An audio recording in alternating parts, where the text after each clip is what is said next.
Hello my dear friends, we are in the series on pro-life and today I would like to share with you the second challenge we need to overcome in this pro-life challenge my dear friends. Namely, to be sure that the sins of the flesh and more in particular sins of Sodom and Gomorrah to be completely against the plan of God, against the nature that gives us a wonderful life. Yes, my dear friends. And we see how in the sins of Sodom and Gomorrah, how it offended God and how God destroyed the place and the people who were getting into the sins of Sodom and Gomorrah.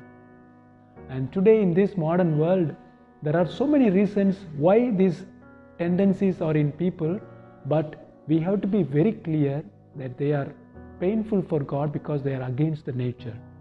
And my dear friends, there is only one solution for all these problems, that is Jesus Christ.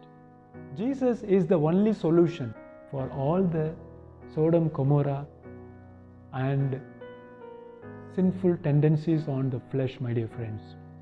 And I just want to share with you what Saint Catherine of Siena was asking God the Father. How is that this happens? And you know, my dear friends, because the sins of this Sodom and Gomorrah is very aversion to God. There are some sins which are painful for God, but sins that are against nature is something very aversion for God. And what is very special about this, even Satan as spirit cannot bear this sin, my dear friends. But Satan hates God so much that to that extent it starts this tendency in human person and runs away from the place where the sins of homosexuality or any other these sins of this sort against nature is occurring. And therefore it was very mysterious to understand how this Satan is so angry towards us and hating God so much that he causes people to fall into this sin so that we would miss the grace of God. And there could be many other reasons, because of eating junk food or because of so many changes in the climate and many things. All could be a cause where these people are getting used to this kind of a homosexual tendency and the sins of Sodom and Gomorrah. But my dear friends, the solution is Jesus Christ.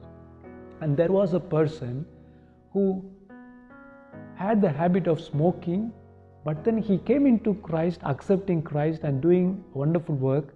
But Jesus at one point told him, if I can use you more, I need that you would give up smoking.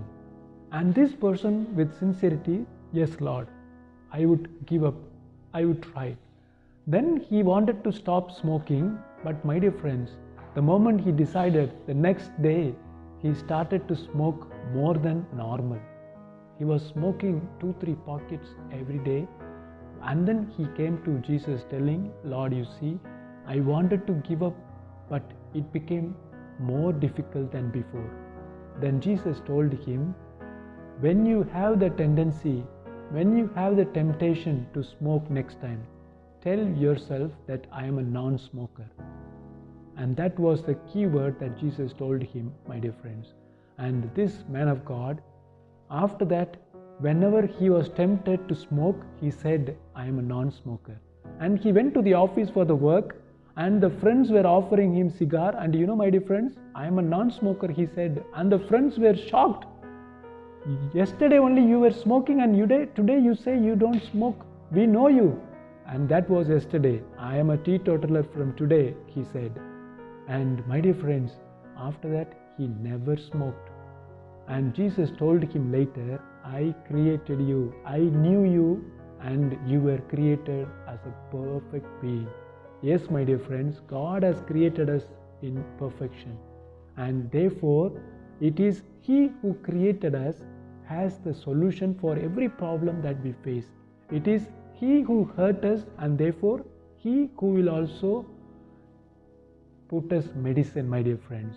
And therefore, my dear friends, It is Jesus who can heal any problem in the life that we can face. And we cannot justify sins of the flesh and sins of Sodom and Gomorrah, which is really offensive to God, which is aversion to God.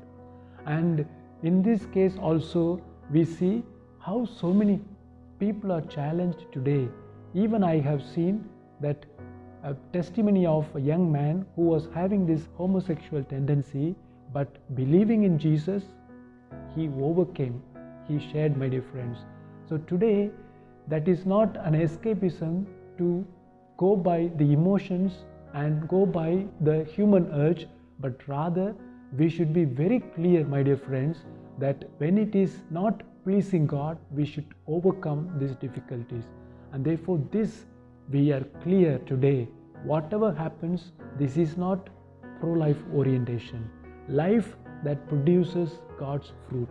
And therefore, when it is in accordance with the nature, when it is in accordance with the plan of God, we can go for it. But we have to be very clear that it is offensive to God. And God has the solution, my dear friends. We need to go to Jesus, and Jesus would heal us, and we would always see how we can be victorious. And therefore, the challenge, the second challenge of this pro-life is for us to be very clear that the Sodom Gomorrah sins or the sins of the flesh are very displeasing to God, and they are aversion for God, my dear friends. Glory to Jesus. Ave Maria.